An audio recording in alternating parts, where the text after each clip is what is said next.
के हरसिल इलाके में धराली में ही हाल में आई आपदा ने इलाके को तहस नहस कर दिया। करीब हफ्ते भर बाद भी चारों ओर तबाही के निशान हैं। वहीं उत्तरकाशी के धराली में 7वें दिन भी लापता लोगों की तलाश जारी है। सेना, एनडीआरएफ समेत कई टीमें राहत और बचाव समेत मलबा हटाने में जुटी हैं। वहीं खुदाई के बाद की तबाही की डरावनी तस्वीरें सामने आ रही हैं। धराली में खुदाई के दौरान पूरा का पूरा होटल और गाड़ियां मलबे में दबी मिल रही हैं। 5 अगस्त को बादल फटने के बाद धराली और हरसिल में तबाही मच गई थी, जिसके बाद अब तक 12,000 से ज्यादा लोगों का रेस्क्यू किया जा चुका है।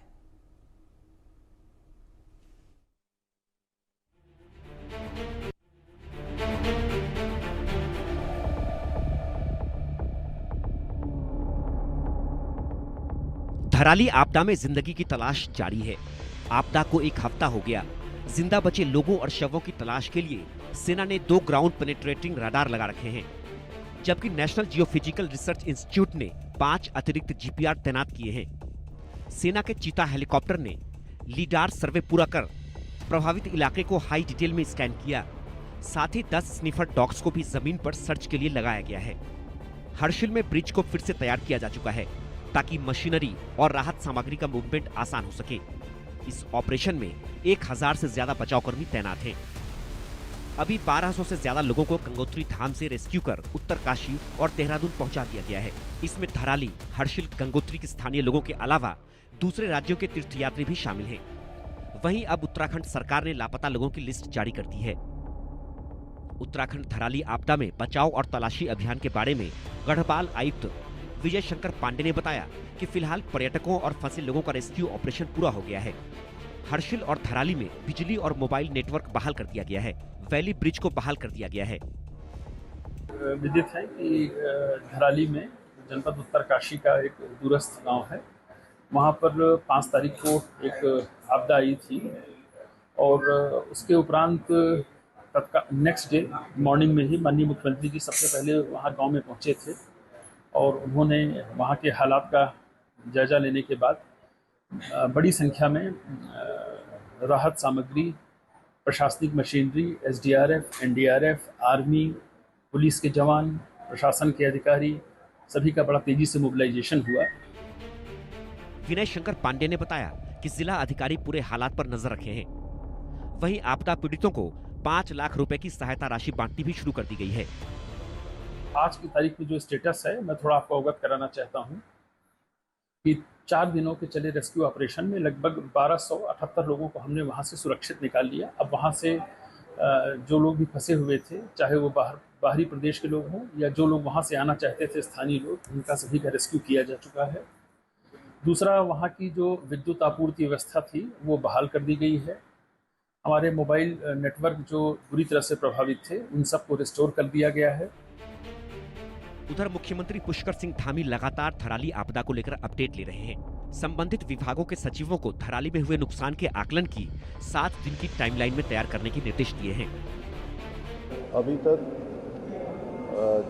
जो रेस्क्यू अभियान चला है, सभी लोगों ने उसमें अच्छा समन्वय किया है।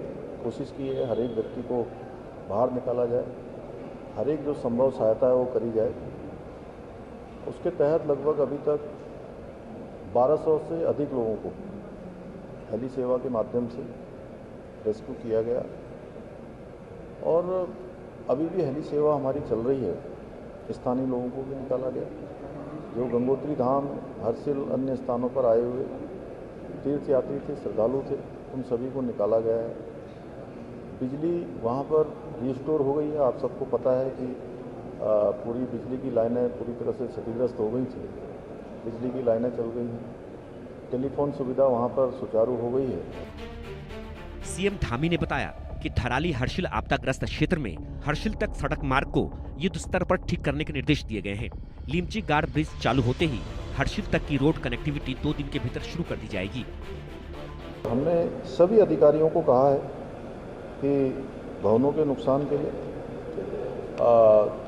जो एक समिति बनाई है रेवेन्यू सेक्रेटरी की अध्यक्षता में, वो उसका पूरा आकलन करेंगे, क्योंकि इससे पहले इसी प्रकार का हम पुनर्वास का काम जोशीमठ में आई आपदा में भी कर चुके हैं। उसकी तर्ज पर सभी प्रकार का आकलन करेंगे कि कितना नुकसान हुआ है, पशु हानि कितनी हुई है, कृषि की, बागवानी की जो नुकसान हुआ है उसका आकलन करके उसको जो है किया जाए। और हमारा हर संभव प्रयास है कि हर एक आपदा पीड़ित को पर्याप्त सहायता मिलनी चाहिए, हर प्रकार से उनकी सहायता होनी चाहिए। उसमें किसी प्रकार का भी कोई भी जो है ढीलावाली नहीं होनी चाहिए। सारा आकलन करके उसको जल्दी से जल्दी करना है। और ये समिति जो बनाई है वो 1-2 दिनों में धराली क्षेत्र का भ्रमण करेगी, जल्दी से जल्दी समिति जाएगी। उत्तराखंड में मानसून एक बार फिर जमकर बरस रहा है। राजधानी देहरादून में जमकर बारिश हो रही है। लगातार हो रही बारिश से रिस्पना, बिंदाल समेत सभी नदी और नाले उफान पर हैं। कई जगह जल भराव के कारण लोगों को भारी परेशानी का सामना करना पड़ रहा है। शहर में जगह जगह जल भराव हो गया है। वहीं मौसम विभाग ने देहरादून समेत कई जिलों में भारी बारिश का ऑरेंज अलर्ट जारी किया है। पहाड़ों से मैदानों तक बादल छाए रहने और कुछ जगहों पर मूसलाधार बारिश की संभावना है। मौसम विभाग की माने तो अभी फिलहाल भारी बारिश से राहत मिलने के आसार नहीं है। देहरादून में देर रात से हो रही लगातार बारिश से आमजन का जीना दुर्लभ हो गया है। घरों में, बस्तियों में, दुकानों में पानी घुसने लगा है। सड़कों पे 3-3 फीट पानी लग गए हैं। आदमी आ जा नहीं सकता। अगर हम बात करें रिस्पना पुल की, तो रिस्पना पुल के ऊपर से पानी बह रहा है। बिंदालपुर की बात करें तो बिंदाल पुल के आसपास जो बस्ती में रहने वाले लोग हैं वो अपनी बस्ती में इसके बाहर आकर के खड़े हो गए हैं।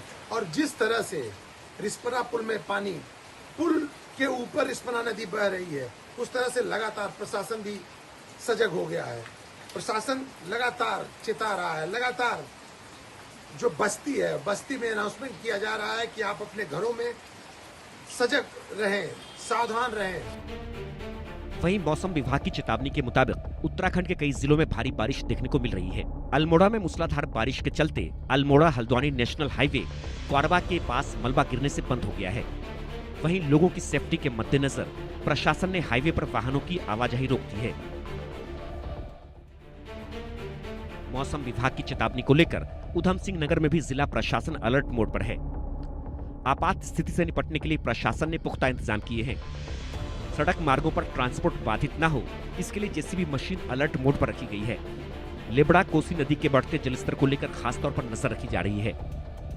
उत्तराखंड राज्य में पहाड़ से लेकर मैदान तक लगातार तबाही मची हुई है। जहां पहाड़ी इलाकों में पहाड़ी दरकने और भूस्खलन की समस्याएं लगातार बनी हुई है, वहीं मैदानी इलाकों में नदी नाले उफान पर आने की वजह से कहीं न कहीं नगर कॉलोनियों में जल भराव की समस्या बनी हुई है, जिसको लेकर शासन प्रशासन पूरी तरह से अलर्ट नजर आ रहा है। संवेदनशील जगहों पर नजर रखी जा रही है। जनजीवन पूरी तरह से प्रभावित हुआ है। लोग अपने घरों से निकलने से बच रहे हैं। कहीं न कहीं शासन प्रशासन की पूरी नजर है, लेकिन मौसम विभाग की जानकारी जो अभी तक बिल्कुल सही साबित होती दिखाई दे रही है। आने वाले दिनों में किस तरह से मौसम विभाग इस तरह का अलर्ट जारी करता है, लेकिन फिलहाल इस समय दिनचर्या पूरी तरह से अस्त व्यस्त है।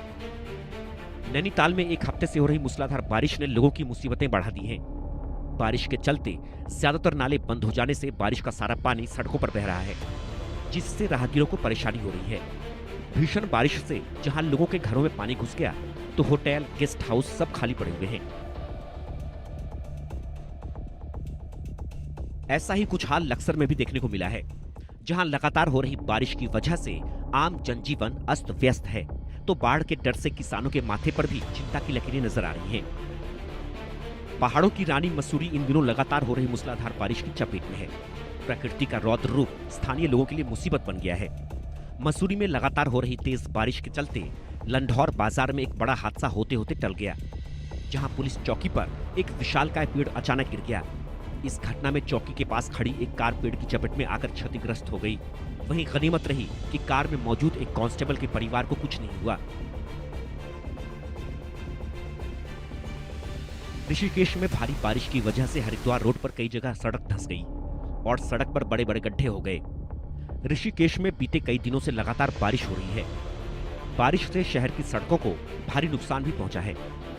पुरानी चुंगी पर सड़क पर बड़े बड़े गड्ढे हो गए हैं, जिनमें बारिश के दौरान पानी भर जाता है और वाहन चालकों को यह गड्ढे दिखाई नहीं देते। आधा दर्जन से अधिक दोपहिया वाहन चालक इन गड्ढों में गिरकर चोटिल हो चुके हैं। अखंड आश्रम के सामने भी सड़क पर बड़ा गड्ढा हो गया है, जो हादसों को न्योता देने में लगा है। त्रिवेणी घाट चौक पर गटर का ढक्कन भारी बारिश के बीच लापता है और गटर का पानी भी ओवरफ्लो होकर सड़क पर बह रहा है। Bureau report, India news.